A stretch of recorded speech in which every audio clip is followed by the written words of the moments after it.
Hi everyone, my name is Daniela Zupo and this is my channel directly from Brazil, globally broadcasted through YouTube and Spotify. Today, my special guest is David Whelan, TV producer and author of the book Mind Games: The Assassination of John Lennon, a 3-year investigation into the murder that brings a disturbing suggestion. May we, and of course detectives too, have misunderstood how the shooting happened. We'll be back in seconds.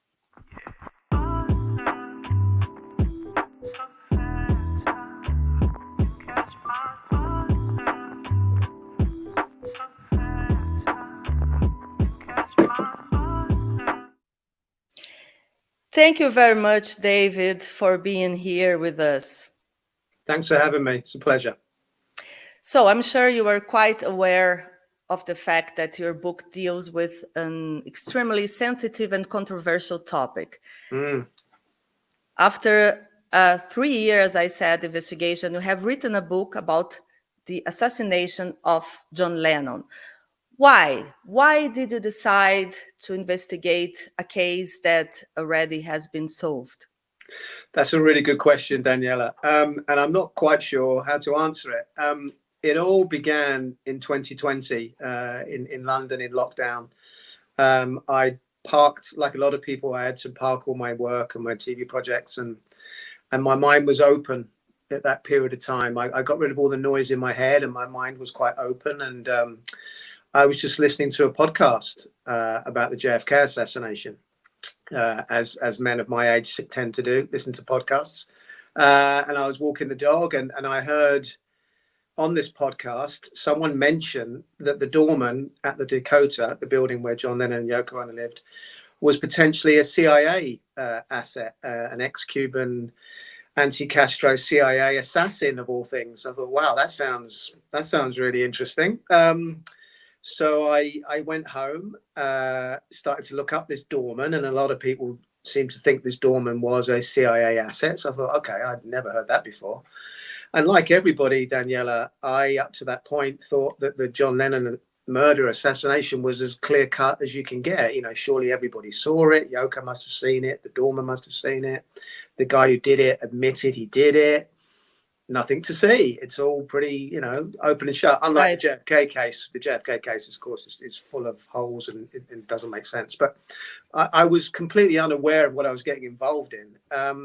So I kind of cleared up the thing about the doorman. He wasn't a CIA asset. But what I then started to realize, Daniela, as I was exploring this murder, was there was a lot of where and when, i.e. December the 8th, 1980, where the Dakota building in New York, which is where John and Yoko lived at the time. But there was no how and there was no why. It was all very much loose. There was no detail. It was like, exactly how did John get shot? Where did he get shot? And the more I looked into it, the more I realized there were different locations that were given regarding where John was shot. And there were different reasons over the years as to why his alleged killer, Mark Chapman, did it. And I just thought, this doesn't make sense. This is one of the most famous men who ever lived. We should know everything. Right. We should know everything about his murder. And we don't, and we didn't. But now we do. So I'm probably the first Brazilian journalist to talk to you, David, what makes me very happy about it. And I would like to share this chance with friends of mine. So I invited some partners in our talks here on my show, like musician Pablo Castro, who will ask you the next question. Great. Let's hear it. David, there are so many Beatles sites, Beatles forums, Beatles YouTube channels, Beatles books, so many people, so many events, so many tribute bands.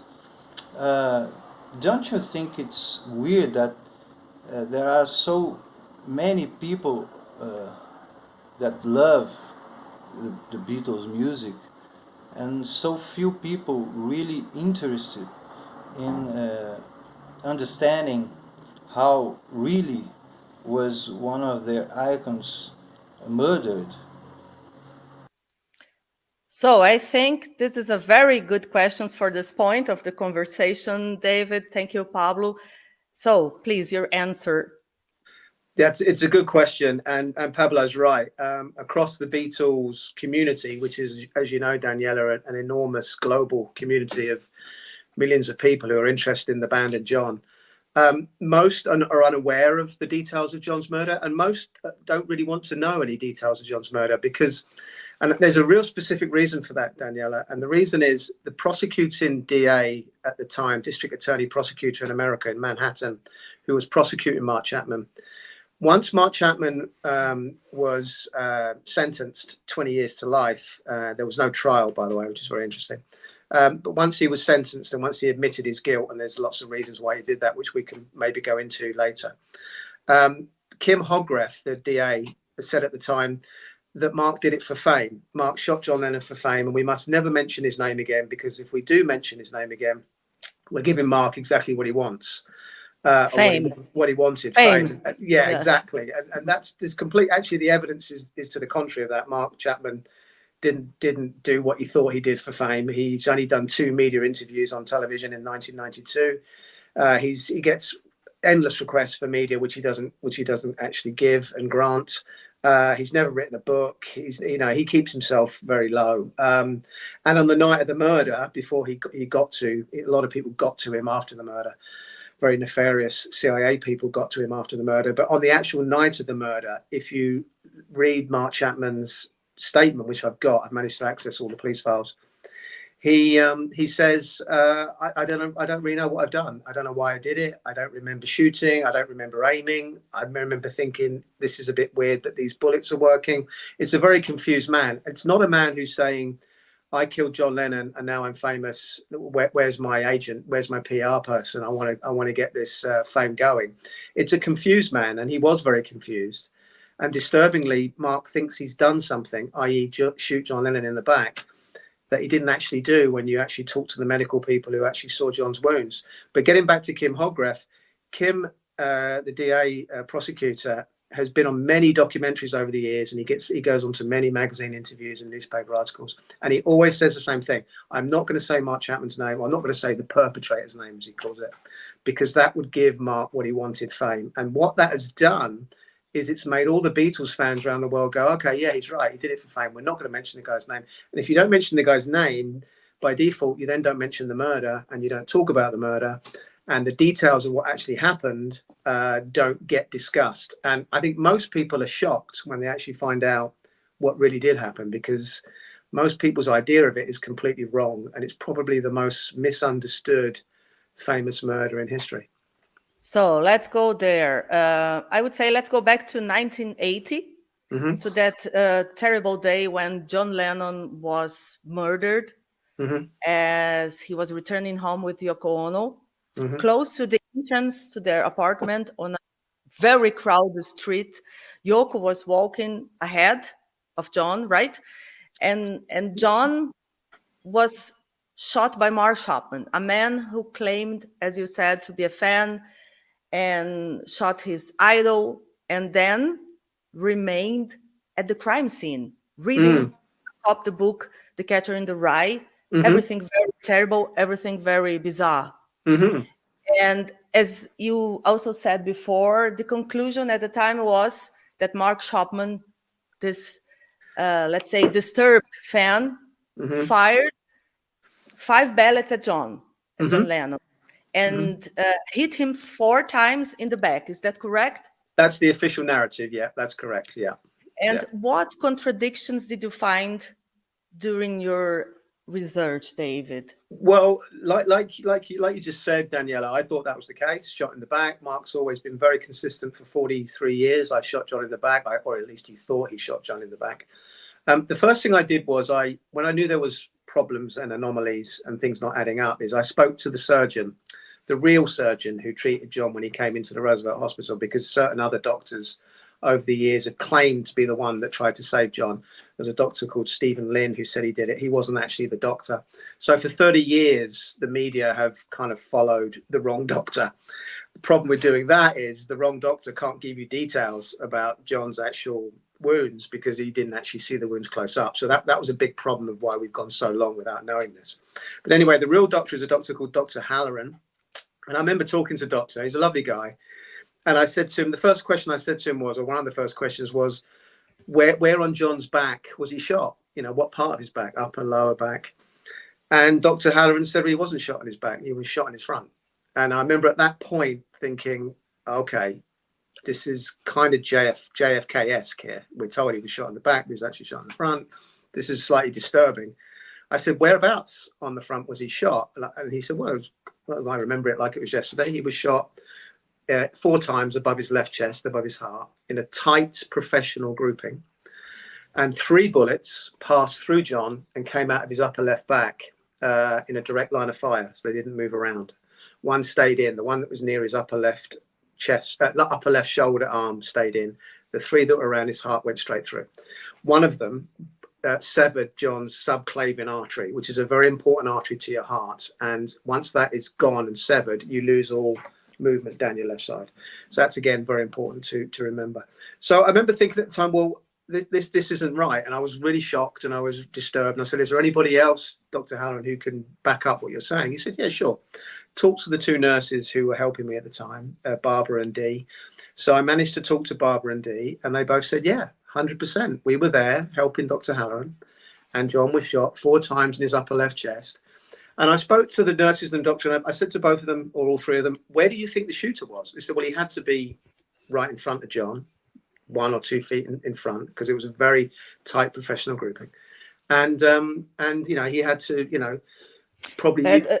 What means that he was shot by a professional? Yes, exactly. I said to Dr. Halloran, you do realize that Mark Chapman was 20 feet behind John, because people saw Mark just before the murder and just after the murder. So we know pretty much where Mark Chapman was standing. And he said, that's impossible. He said, even if John turned around, this is the exact quote, he said, not even a Navy SEAL could pull off that tight professional grouping from that distance in a darkened driveway. He said, you know, the shooter had to be right up next to John to get that pattern. So I was really disturbed about this, and I wasn't expecting it. And I just thought, okay, I need to really get this figured out. And the only way to figure it out was to figure out where Mark was and where John was and where Yoko was, and try and figure out, you know, the dynamics and the forensics to try and, you know, find out what was possible. Now, what's interesting about those nurses as well, Daniela, is that they not only did they help Dr. Halloran when John was brought in and they were trying to operate on him in the ER room, they took John's body away and they washed it. When they called it and John sadly had died and they couldn't save me, he was dead when he arrived at the hospital. By the way, he had no pulse, and they said, yeah, it was a real Hail Mary, as they called it, attempt to try and get his heart going again. But when Barbara and Dee took John's body away, they washed it and shrouded it. So these 2 nurses got a real close-up look at John's wounds, closer than probably anybody in the world. And they were adamant. They said, as they were washing him and shrouding him, yeah, we could see there were 4 bullets above his left heart in a tight professional grouping. 3 went through his back. And they all seemed to think that Mark Chapman must have walked up to John and shot him in the front. And I said, no, that's not what Mark Chapman thinks he did. And that's not what the DA's office and the NYPD and the world's media have said happened for 43 years. So I just thought, wow, this is just incredible. This is just... And what was weird, Daniel, and I wasn't looking for it. You know, I went in there totally blind, just stumbling in. I'm not a detective. I wouldn't even call myself a journalist. I have worked in TV news many, many years ago, but as a researcher, so I do have researching skills. But I'm not, you know, I'm not a trained journalist, and I wasn't looking to uncover some great famous crime. But the next thing that I did, Daniela, that really helped sort of open the thing up was I contacted the lead detective, Ron Hoffman, from the NYPD. Which was the principal, the lead in the lead detective. Yeah, and I managed to get all his paperwork. He gave me all his notebooks, and he gave me all the evidence vouchers, and he gave me all the interviews. So that completely opened the whole murder up. And what came out of that first, Daniela, is that there was no investigation. It was an open and shut case. They you know, the Dakota building, which many people think is a hotel, but it's not. It's just a very expensive block of apartments in New York. The very next morning after the murder, the blood of John's blood had been mopped away. That very night, they mopped it away. And people were allowed to come and go throughout the Dakota. There was no men in white suits and, forensically looking for bullets and stuff. It was all completely business as usual the next day. And some of the interviews that Ron Hoffman, the NYPD, did were just not sufficient. They just weren't asking people the right questions. They were asking no questions. They were just allowing them to give a statement. And some people, Daniela, were not even compelled to give a statement. Some very important people, like the concierge. So it's a complete mess when it comes to an investigation. Sorry, the thing is, Chapman said that he killed Lennon. Sure. He always did.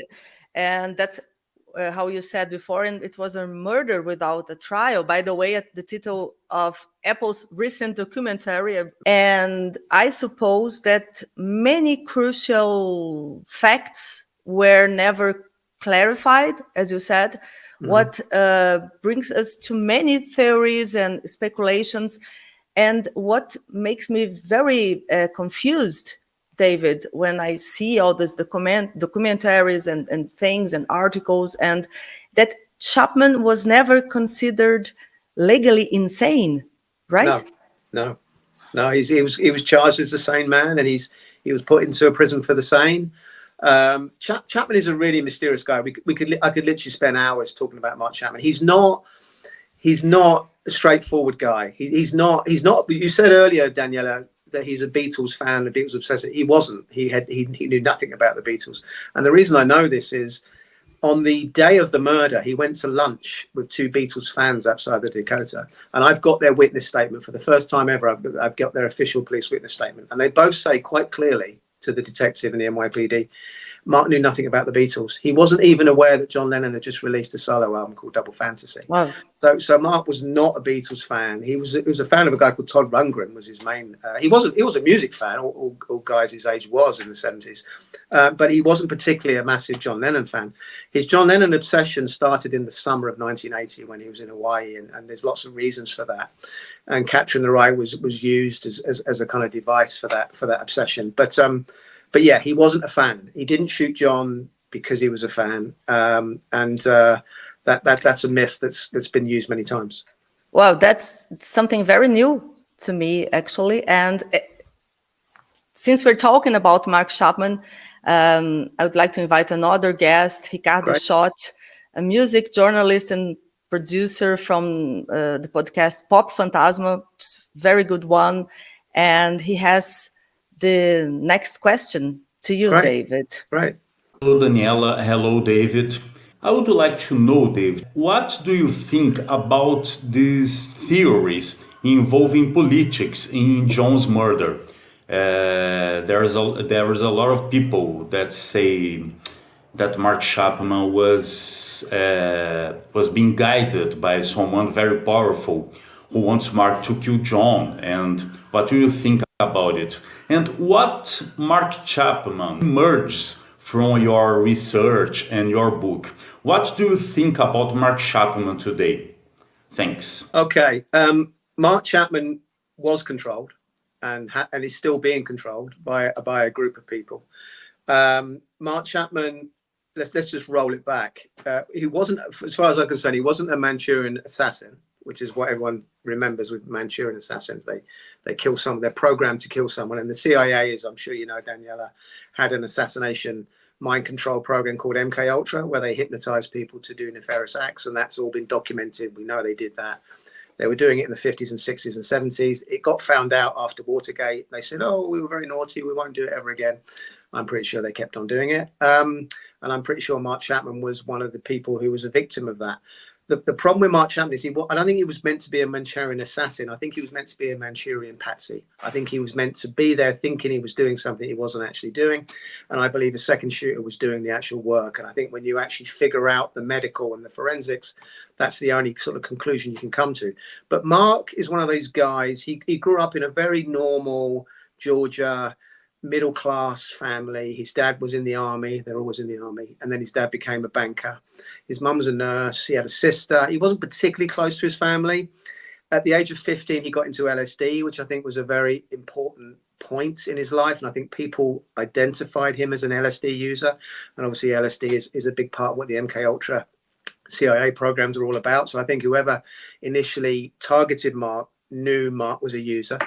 He then started to get surrounded by these Southern Baptists, these Presbyterian hellfire preachers. Let's face it, they were all very right wing at the time in the South. It was a very intolerant time, and there were very intolerant people. Mark was surrounded by these people, and one of these people who actually got to control Mark was his local pastor, who was actually a U.S. Army, U.S. Navy intelligence officer, as well as being a preacher. And he's the guy who basically sent Mark off to spend some time with a guy called Fred Krause, who was a charismatic Christian teacher and a hypnotist. And at the time, hypnotism and Christianity was being fused together. There was actually would you believe, an organization that actually have conferences about how you should fuse Christianity and hypnotism. Very disturbing for me, that concept, but that's what was going on. And this guy called Fred Krause was trying to crack Mark Chapman's brain when he was 15 and 16. And Mark's talked about this, how there was exorcisms, there was talking in tongues, there was a lot of charismatic Christianity. And Mark was really deeply disturbed by this. And if you do your research into hypnotism and mind control, one of the things they first say they try to do to a potential mind control kind of client is they try to crack their brain. They try to traumatize their brain so they can kind of wipe it clean. And I think that's what was going on with Fred Krause and Mark Chapman when he was 15 and 16 at these so-called prayer groups. From that point onwards, Mark became a fervent Christian. He was what's called Jesus freak at the time. And then he started to get mixed up with more nefarious people, a guy called Dana Reeves, who was a kind of guy who was older than him and a very violent security guard who became a cop.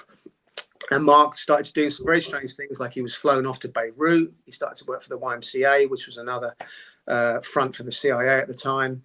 And then, very strangely, in 1977, Daniela, he decides to fly to Hawaii, completely out of the blue, which is, of course, is a place awash with US Navy and US intelligence. And Mark ends up in a mental institution called Castle Memorial Hospital, where we now know through a whistleblower that there was a doctor there called Dr. Kasahani who was practicing brainwashing techniques on Mark in 1977. And I believe that's where they were really beginning to train Mark to become a Manchurian patsy / assassin. And that started in 77. And here's what's incredible. I've only found this out recently, Daniela.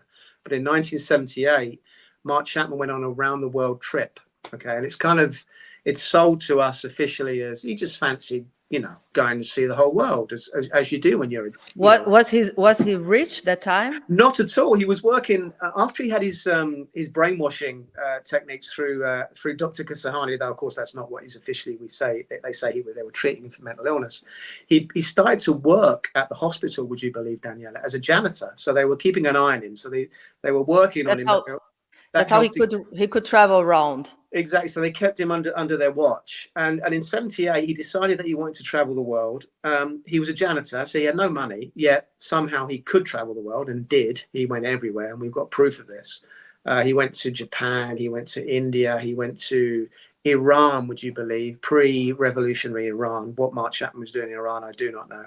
He went to Switzerland, he went to London, he went to Paris. You name it, Mark went there. Israel, we went everywhere. Now, what's interesting is when Mark first went on this trip, he went to Japan, was his first stop, and he went to stay at Mount Fuji.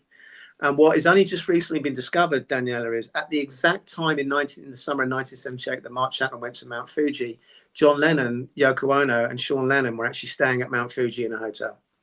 So that's either a coincidence that Mark just happened to be in the exact same place of the planet. Exact same time. Exact same time. And what's interesting is Mark has never mentioned this. The so-called Beatles obsessive doesn't seem to recall being in Japan and Mount Fuji at the exact same time the Lennons were there. Would you say that there's a lot of files on the case, on the murder, on the witness statements that haven't been released yet? It's a great question. Yeah, great question. Yeah, there's one really important one, Daniela. Let's get into the murder. So basically, when John and Yoko turn up outside the Dakota, you said Yoko got out first. Now, most people think that's what happened, but I've got Yoko's statements where she says John got out first. Yoko's given 5 different statements on the night, and I'm sure they're different because she was in trauma, It was, yes, of course. you know, shell shocked, but they are worryingly all different. She says different things each time about where John was, where she was, what John said, what he didn't say, how John got to where he got to or where he didn't get to. So I would like a coherent statement from Yoko. I don't think we're ever going to get one again, but anyway, let's just park that. So I can't really tell you, Daniela, where Yoko was. I think she was ahead of John, but that's not definite. That's not definite. So let's talk about it. So you've got 3 people there. You've got the doorman, Jose Padermo, not CIA, but so I would ask you to say this very slowly, please. Yeah, sure. You've got 3 people there. You've got the doorman, Jose Padermo, and the reason why I bring this up from what you just said earlier is we don't have Jose Padermo's statement. For some reason, they're keeping his statement under wraps. They've released a lot of statements, but Jose's has not been released. The authorities won't release what the doorman saw, which is very troubling. So Jose allegedly opens the door for John and Yoko to get out of their limousine. Let's say Yoko's walking in towards this tunnel, and you've got a door over at the far right, which is a little vestibule wooden door that John is walking towards to get into the Dakota apartments. On the other side of that doorway, you've got an alcove where you can get down into the basement, okay, to the Dakota. So you've got this kind of tunnel. To the right is where John and Yoko are walking. To the left is another doorway. Jose is at the foot of the driveway by the sidewalk, letting Lennon's come in. So John and Chapman is standing on the left-hand side of the driveway by the sidewalk. And we know this because that's where Mark said he was. That's where people who saw the scene just before the murder said he was. And most crucially, people who saw the scene after hearing gunfire said that's where Mark Chapman was. So we know where Mark was. Mark is behind John to his left, about 25 feet away from John when gunfire was heard. So what you've got here, Daniela, is you've got 3 people who should be able to tell us everything, but we don't know what the doorman saw because his statement's still being concealed. Yoko has given 5 different statements that don't really make much sense, so that's a problem. So we kind of, there's a myth out there, Daniela, that lots of people saw it and can say exactly what happened, but they didn't. There was no witnesses on the street. We had certain witnesses that turned up just after gunfire, because obviously they heard gunfire and they came on the scene, and what they saw is really important. But here's what the official narrative wants us to believe, Daniela. They want us to believe that after Mark Chapman shot John in the back 4 times, John staggered in, okay? Let's just leave that there for a moment. So he's moving, which is incredible. Okay. When you talk to doctors and nurses, they all say, no chance. The minute he was shot, he would have dropped 4 big holes in him. He wasn't moving anywhere. He would have been dead almost instantly. But anyway, they have to say he was moving because his body was found well away from the driveway. And I'll get to that in a moment. So after Chapman has done this, somehow Chapman's gun ends up on the floor at the feet of Chapman. Now, sometimes Chapman has said he thinks Jose knocked it out of his hand. Sometimes Chapman has said he dropped it. We're not quite sure how this gun got on the floor. But what we do know is the official narrative tells us that the doorman, Jose Padermo, kicked the gun to the back of the driveway where John was walking towards, okay? The gun is at the back of the driveway now. Mark's at the front, and he starts to get out a book and read Catcher in the Rye. Okay, he says his mind was all confused and he was in a fog, and the letters on the book were running around him. It sounded like he was having a malfunction in his brain, Mark. There's a guy now that comes into the story, Daniela, called Joseph Manny, who's part of the basement crew. He's a kind of porter at the Dakota. He's in the basement. Now, you can find him in a door opposite the door that John was walking into in the driveway. And he's down in the basement. Now, he says he heard 3 bullets, 3 gunfire, 3 shots. And he says he came up with 2 colleagues, and I know he did because I've got the colleague statements, and they said, yeah, we came up with Joe when Joe said there was gunfire. Joe gets into the driveway, and Joe sees a gun right there by the vestibule door. He sees the doorman, Jose Padermo, walking around the gun in an agitated state. He sees Chapman over by the sidewalk reading a book. Okay, so this is really good stuff. This is good witness statement stuff. And Jose Padermo says to Joseph Manny, take this gun downstairs and hide it. Now, a couple of key questions here. Why didn't Jose pick the gun up and take it away? Why did he kick it and wait for someone else to come up? And how did he know that Joseph Manny was even going to come up?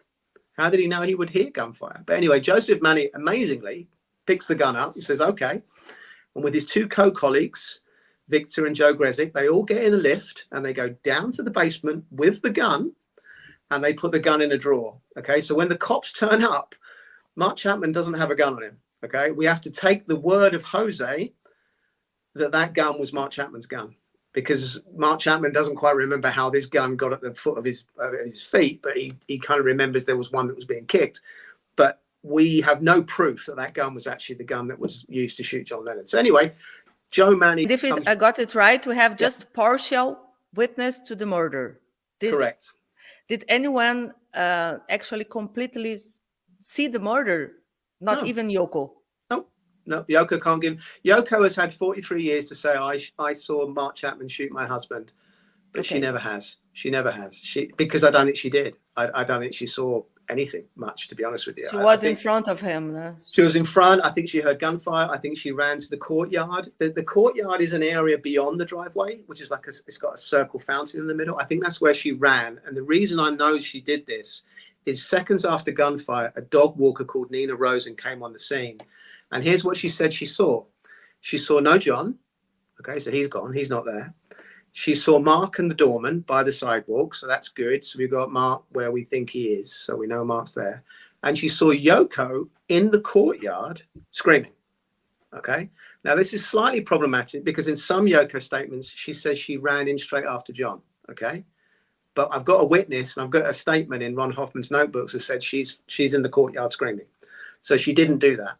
Now, let's get to John. Now, here's what the official statement has to make us to believe John did with these 4 big holes in him. They need us to believe that he went into this little vestibule door, Daniela. He walks up 6 steps, okay? He then comes to 2 big mahogany doors. He opens those doors up. He's now in a lobby area in the Dakota. His apartments are beyond that lobby area, okay? So he could have got buzzed in, but he didn't do that.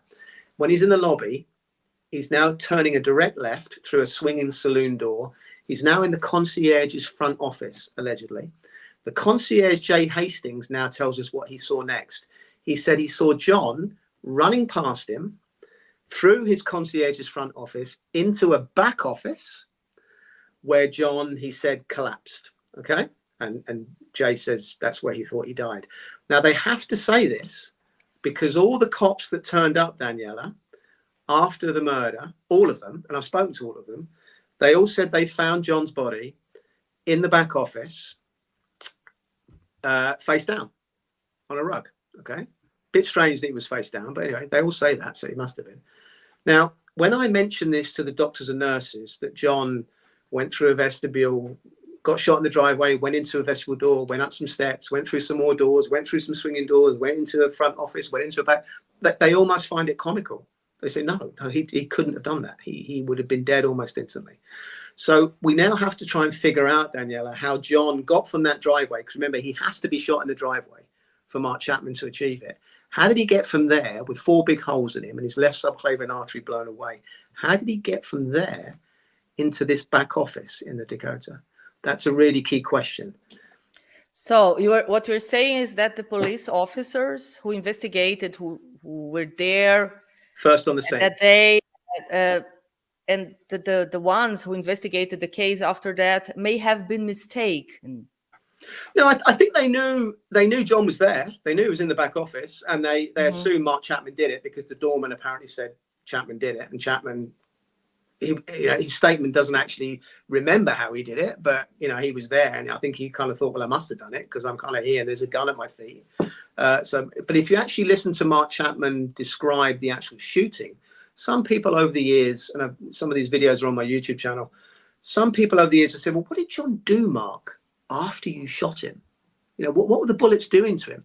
He can never answer that. He's always like, I don't know. I turned around. I didn't quite see. I was told he went inside, but I don't really know. I can't really remember.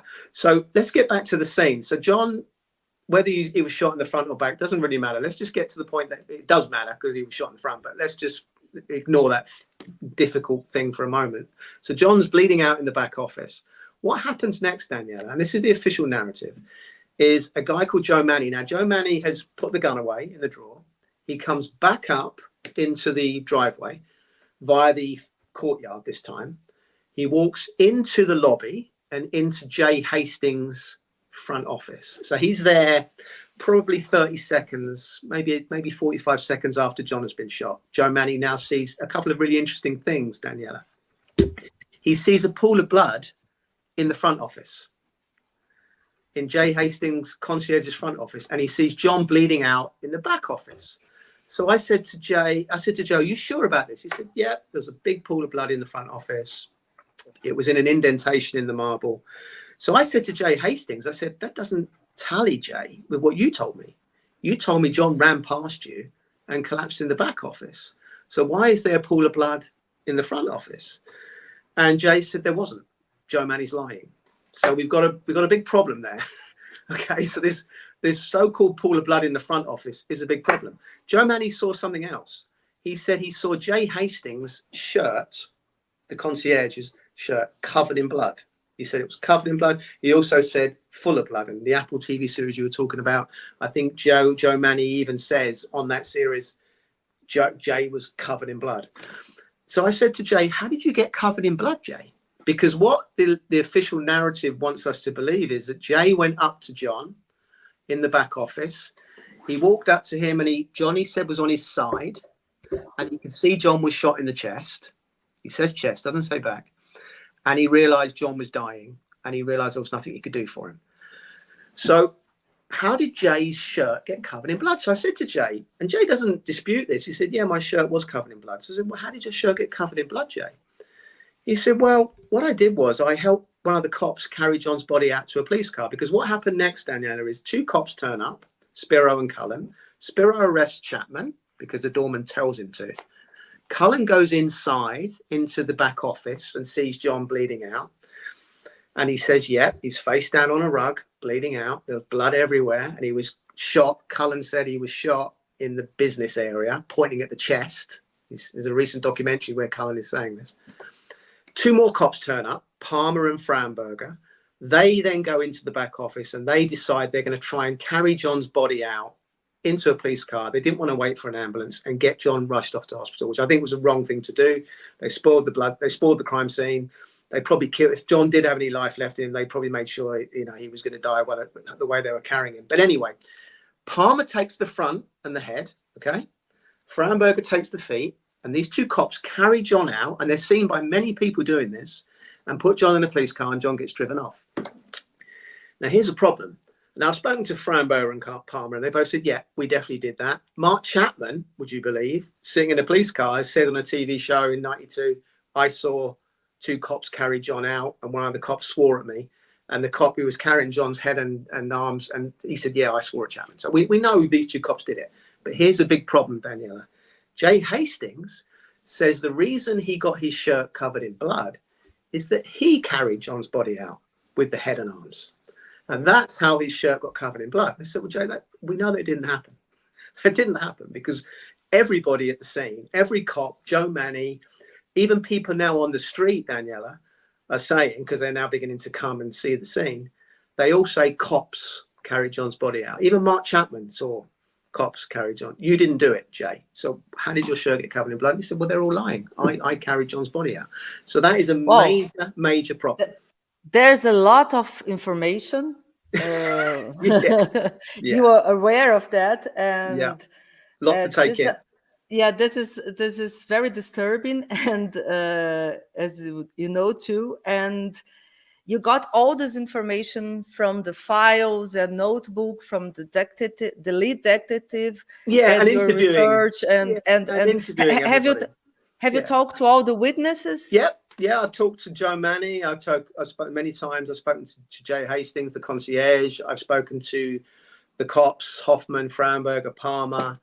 I've spoken to everybody. I've spoken to the nurses, the doctors. I spoke to Ron Hoffman, Danielle, and I said, Ron, where was John shot? Ron is the detective, the lead Ron detective. is the lead detective. I said, where do you think John was shot? And he said, and I've got this on tape, he said, John was shot in the stairway. He said he was shot in the stairway, which is where I believe John was shot. Problem is, Daniela, once you get into that vestibule and you're on the stairway and you're walking up into the lobby, Mark Chapman can't see you. Okay. Mm-hmm. He can't shoot John when he's in the vestibule. when you look at the crime scene photos, there's very few crime scene photos, Daniela, but there's one of the vestibule door and it's got 2 bullet holes in the glass door. Okay. And they're very low down. They're too low down for the upper left chest, and they should be lower back.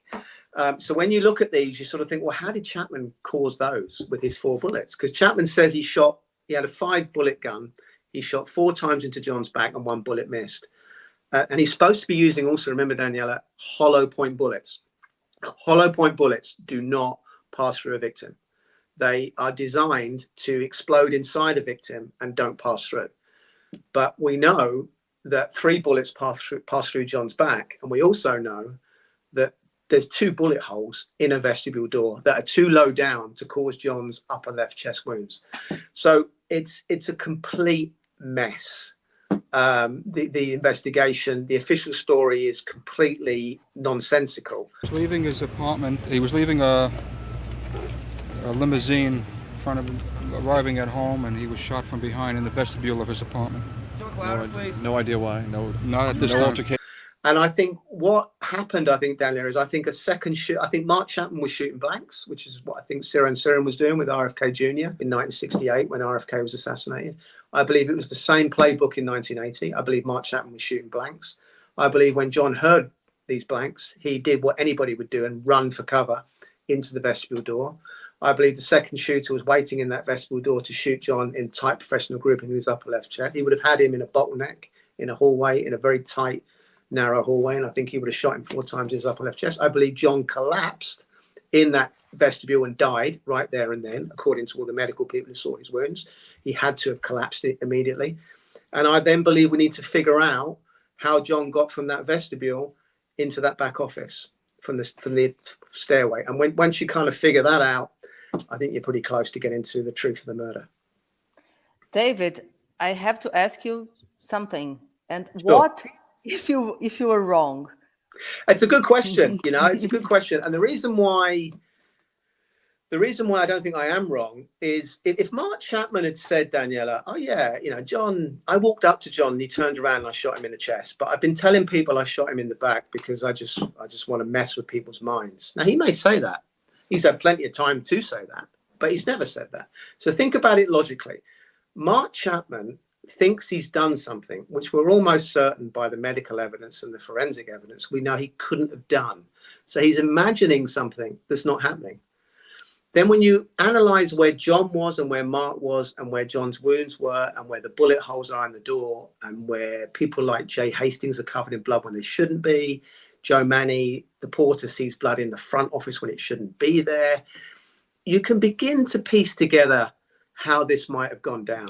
But of course, I don't blame the NYPD in many ways, Daniela, to sort of say, at the time, you can imagine the word came from up high. We've got a guy, he thinks he did it, that's fine. Let's just nail this guy. And I know we're probably running out of time, Daniela, but I want to leave just one more thing, and I'm sure hopefully we'll do this again. But when Mark Chapman was in custody, okay, he had a lawyer, and this lawyer had an assistant who was a guy called David Suggs. And David Suggs came from a law firm called Donovan, Newton, Irvin and Leisure, which was the CIA's law firm. Okay, so I'm not saying that Jonathan Marks, Mark's second lawyer, hired this guy, nefariously, but it's a bit strange, isn't it, that one of Mark Chapman's lawyers was associated with a CIA law firm. But this is where it gets incredible. 3 days after Mark Chapman's new lawyer takes over, a private lawyer who should never have got the job, he decides to send a hypnotist into Mark Chapman's cell. I've chosen the best I could find. Can you tell us Isn't who they Milton are? Klein a hypnotist? Milton Klein is a clinical psychologist, and he does use hypnosis as a diagnostic tool. Okay, and this hypnotist was called Milton Klein. He was a hypnotist and a psychiatrist. You can actually find newspaper headlines where Jonathan Marks, Mark's lawyer, actually says, I'm sending a hypnotist into Mark's cell. Problem was, Daniela, this hypnotist, Milton Klein, was a CIA consultant on their MK Ultra program. And you can actually find a documentary where Milton Klein, a year earlier in 1979, is boasting how he can create a Manchurian candidate assassin in a matter of months. And this is the guy that a lawyer and a CIA lawyer, affiliated lawyer, sends in to Mark Chapman's cell to close the door and have Mark Chapman all to himself. Now, Milton Kline wasn't the only nefarious hypnotist. There were many other. As far as I can find out, there were 5 hypnotists who went into Mark Chapman's cell after he was arrested. But he was there to, I mean, I saw this in the documentary, the Murder Without a Trial. Yeah. And you can hear the conversation about him and Chapman, and he was trying to figure out how did it happen? How did Chapman shot Lennon? You're absolutely right. But what's important to remember here is you're only hearing a small part of the tape, and you're only you can hear Milton Kline saying, and you can hear him almost hypnotizing him on the tape. That's quite interesting. But they're only giving you a small part of the tape. I don't believe Milton Kline and all the other nefarious hypnotists who went into Mark Chapman's cell press play and record every time they were talking to Mark Chapman. Remember, they had him all to themselves. There was no oversight. There was no one checking independently what they were doing to Mark. They had him all to themselves. And those tapes are interesting and they're revealing, but I believe they are deliberately designed to be released to the public, those sections of the tapes. To the official narrative. To the official narrative, to make out this was all fine and we're trying to just get to the bottom of this. And the fact that Milton Kline was a CIA Manchurian candidate consultant for the CIA, that's just a coincidence, Daniela. That's what they want us to believe. But that's a coincidence too far for me. But I know now why Milton Kline was in there, because I've discovered that Mark Chapman decided to plead guilty. The official narrative says God told him to do it, okay? But I've now discovered through revealing and uncovering his appeal, because Chapman, believe it or not, went for appeal in the early 80s. And the lawyer who was dealing with that said, no, Mark Chapman didn't say it was God who asked him to plead guilty.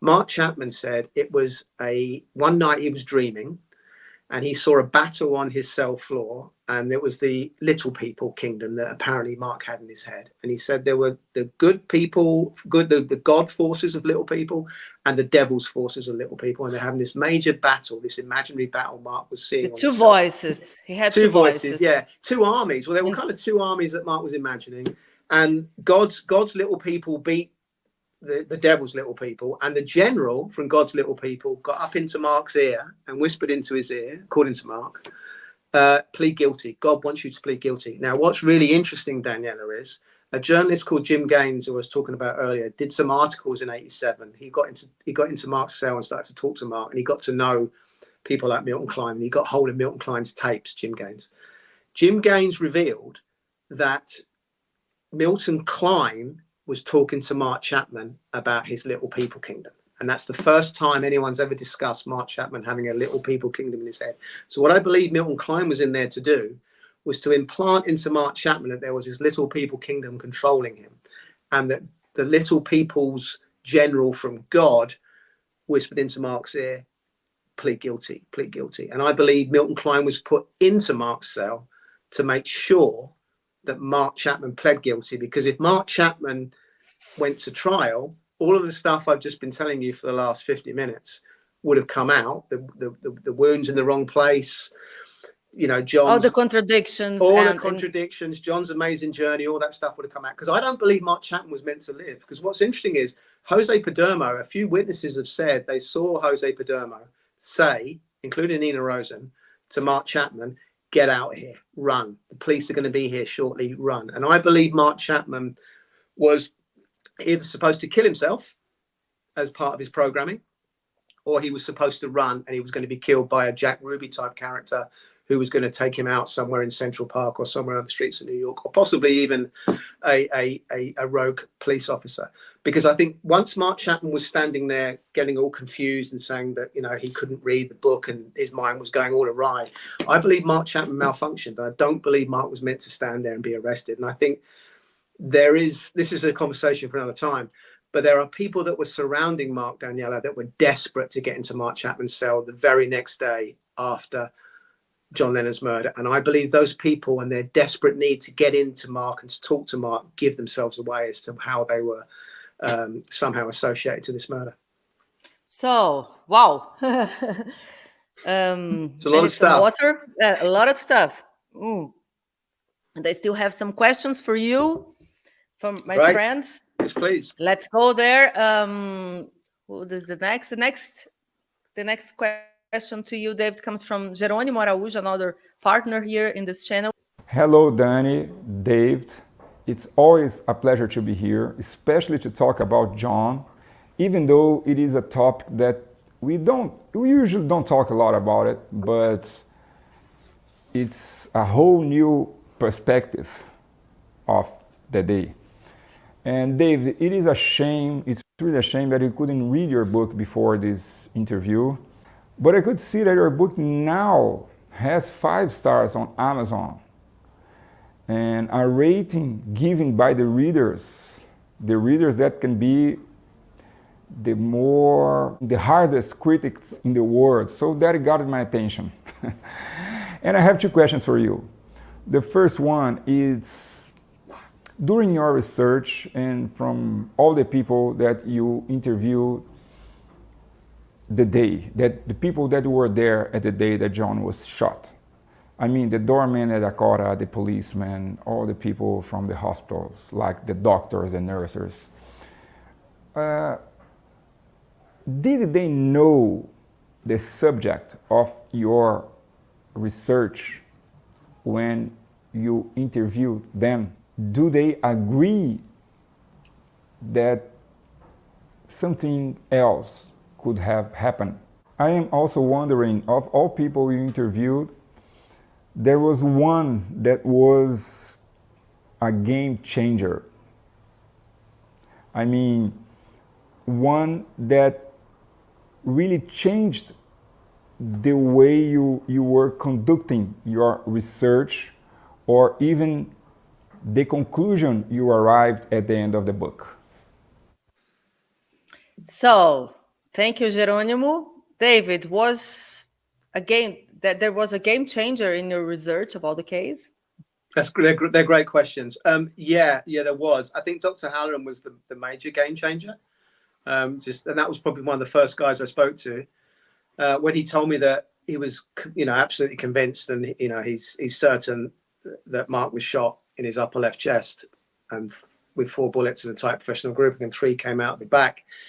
I almost froze on the spot when he told me that, Daniela, because I kind of knew, oh no, this is big. This is bigger than anything I've ever stumbled into before in my life.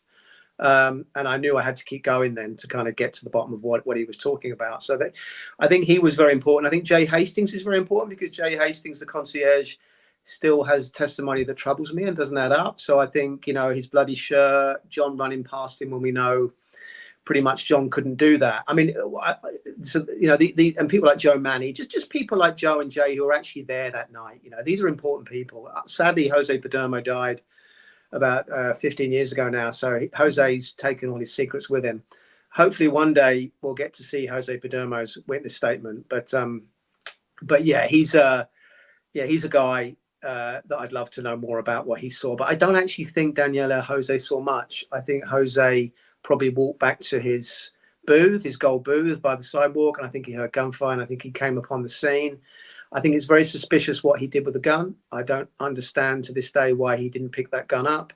I think it's very suspicious him asking Mark Chapman to run away when Mark Chapman was standing there with a book. Why didn't Jose arrest him? Jose was a big guy. He had nothing to fear with Mark Chapman.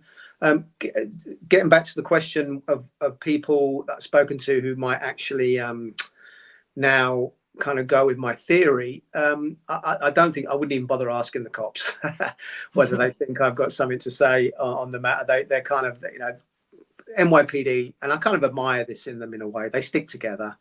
I think they're kind of, it's like a club, and they all back each other up, and they all say, yeah, it was the right thing to do to carry him out, and Chapman did it, and they all add things. You can see over the years they add little bits of interaction they had with Chapman that I know they didn't have, but that's fine. That's all good. I think most Jay and Joe, that their conflicting testimony is deeply troubling and deeply revealing. I think Jay has not come up with a coherent answer as to why his shirt was covered in blood, why that blood was in the front office. Clearly John's body was moved from the vestibule into the front office. It was left to lie there for a while where it bled out, I think, and then he was moved into the back office. Why his body was left face down is deeply disturbing. I'm not a guy who knows a lot about first aid, but you don't leave someone who's just been shot face down into a rug. You leave them on their side or on their back, surely.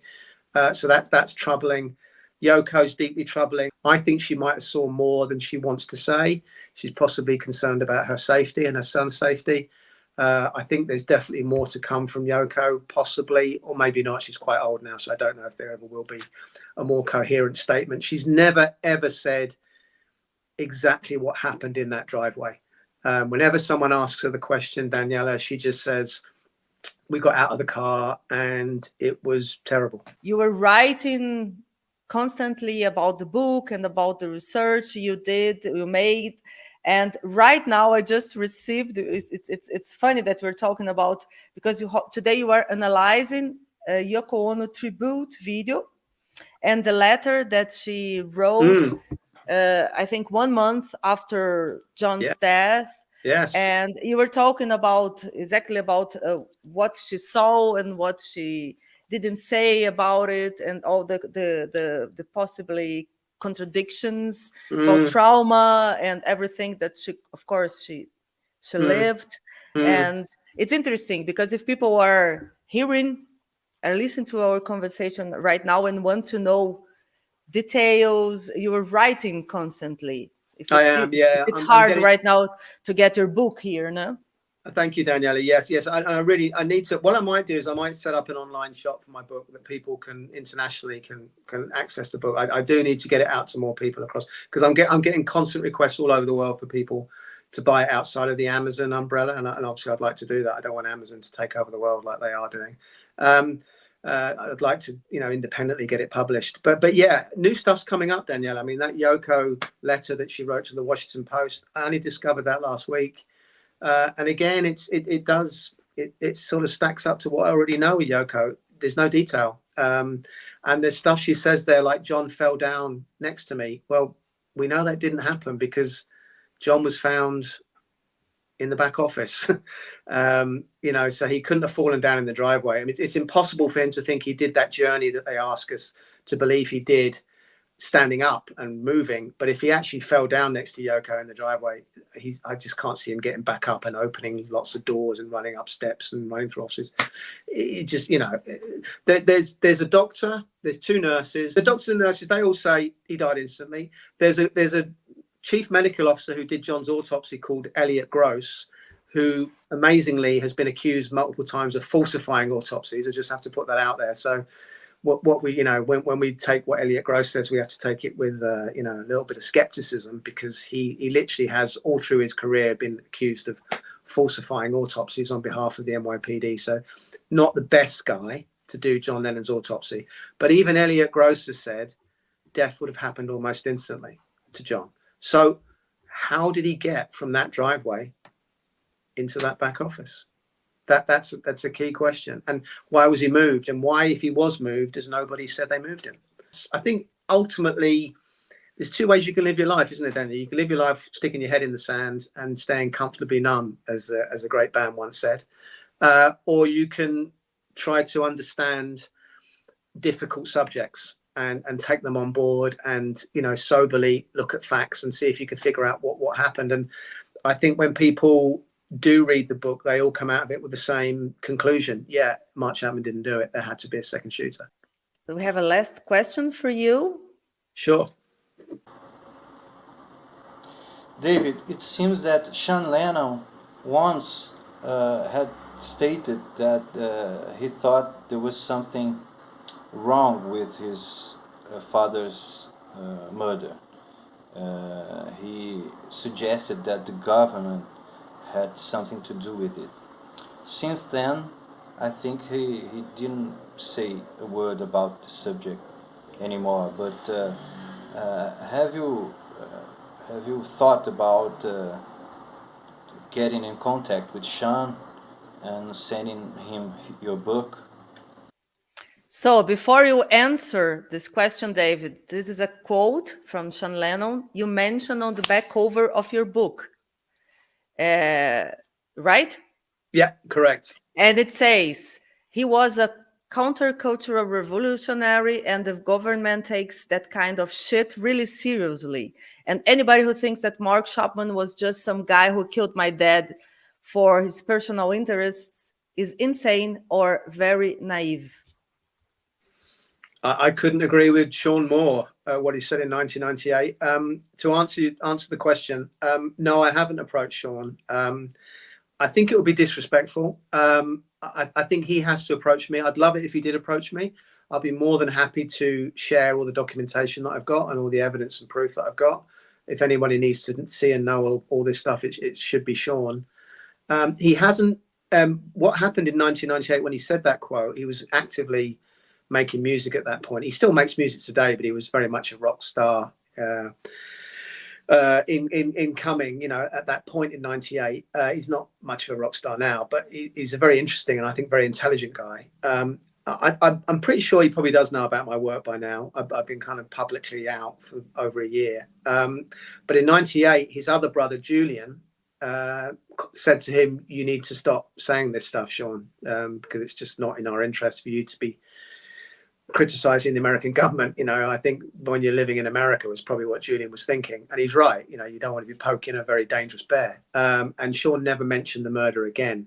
I can understand why Sean wouldn't want to get involved. I hope he does. I hope he does contact me. I'll be more than happy to share all my documentation with him. But I don't think he will. And to be honest, Danielle, I kind of understand that, you know. Of course. And I would like to say it's a very tragic and sad topic. There's no joy to talk about it, but it's important to open the conversation about evidences if they are found. And I think that's what you're doing right now with your book. You're opening this conversation again with all this evidences that your research brought to light. Right? Yeah, thank you. Yeah, that's it. You know, I'm not telling people what to think. I give some theories at the end of my book, but I say, look, you know, you make up your own mind. I'll tell you what went down as far as I can decipher through the documents and through all my interviews and the forensics that I've managed to get hold of.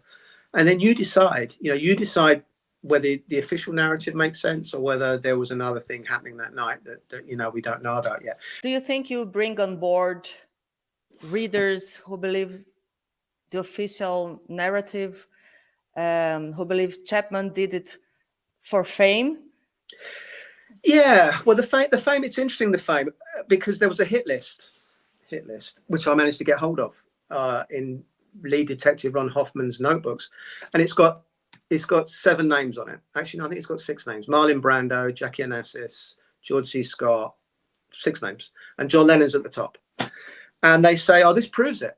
Mark Chapman was doing it for fame, and he would, he'd kill anybody that, was on his list. And John was the first one. And if he didn't get John, he would have gone for Marlon Brando or whoever. Right. The problem is Mark has never mentioned where or how he wrote this list. It looks like an 8-year-old wrote it. It's got hit list at the top underlined. It's just ridiculous. It wasn't on Mark Chapman when he was arrested, because I know what was on. I've got all the evidence documents. It wasn't it wasn't in his hotel room. Okay, there was a hotel room display. It wasn't there. Where was it? Where did it come from? No one has ever explained where this hit list came from. And what's interesting is, Daniela, is it's actually contradictory to John. Mark was obsessed with John and he killed him because he was obsessed with John. Well, why do you have a hit list then? Why did he have 5 other names? If he was so obsessed with John Lennon, why did he have 5 backup names on a hit list that he doesn't even remember writing? And what's interesting is at the parole hearings, Daniela, I've spoken to some of Mark Chapman's friends, and Mark's been up for parole many times. They often bring up this hit list. Mark just goes along with it now, because they told me Mark will say anything at a parole hearing if it gets him off. He'll say, oh yeah, I did it for fame, I did it for this, I did it for that. He just wants to get out. He's desperate to get out, and he's being advised by people, one being his wife, who's a very strange lady who we really probably don't have time to talk about, and this pastor, this Southern Baptist military intelligence pastor, also advises Mark. And they're telling him, I think, what to say. And what's really funny, it's almost comical, Daniela, at one of his paroles, they were talking about Elizabeth Taylor being on Mark's hit list. And Mark said, yeah, Elizabeth Taylor was on my hit list. She's not on the hit list. Elizabeth Taylor is not on the hit list. David, Hmm. what would you say are the questions you would like to leave to your readers with this book? What I want to say to the readers of the book is this is just the start of the process, and do not stop asking questions about it. Do not, there's more to uncover.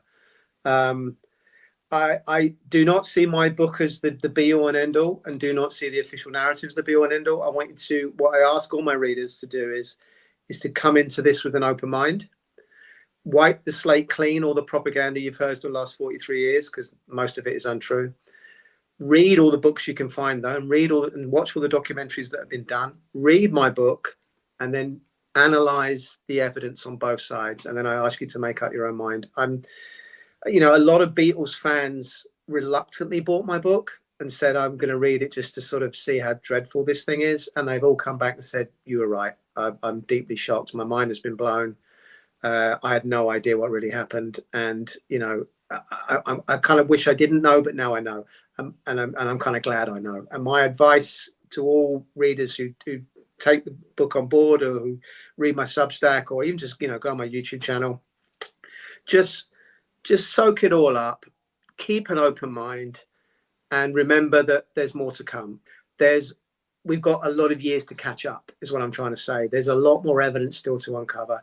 We still don't have Jose Padermo's statement. We need to put pressure on the NYPD and the DA's office to release Jose Padermo's statement. We have no crime scene photos. We need to see those. We haven't seen the bullets. We need to know, where were the bullets? How many bullets were fired? Where are the bullets? Were they? Give me some proof. Give us some proof. Give us a coherent narrative of exactly what happened when John walked out of that limo and walked towards his Dakota home. Tell us exactly what happened and how he ended up in that back office. And if it's all done in a way that we can believe, we'll all go home and say, great, we now know what happened to poor John Lennon when he was assassinated.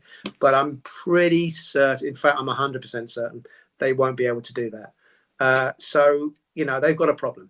And I say to people, please spread the word. It's not going to be easy. A lot of your friends and family are going to call you crazy for saying there might be a problem with John Lennon's assassination. But the more people that get their head around the information and spread that information, the more chance we've got of getting justice for John. And that's why we're here talking to you. I think journalism, it's about looking for questions, not for answers, mostly. I agree. Thank you very much, David, for this conversation. We talked to David Whelan, author of Mind Games, The Assassination of John Lennon. If you want to know more, you can find on David's Substack site and his YouTube channel. The links are below in this video description, and the English version of the book is available on Amazon. Thank you for watching us. Até a próxima. Thank you, David. Thank you, Danielle. I really enjoyed it. Thanks very much.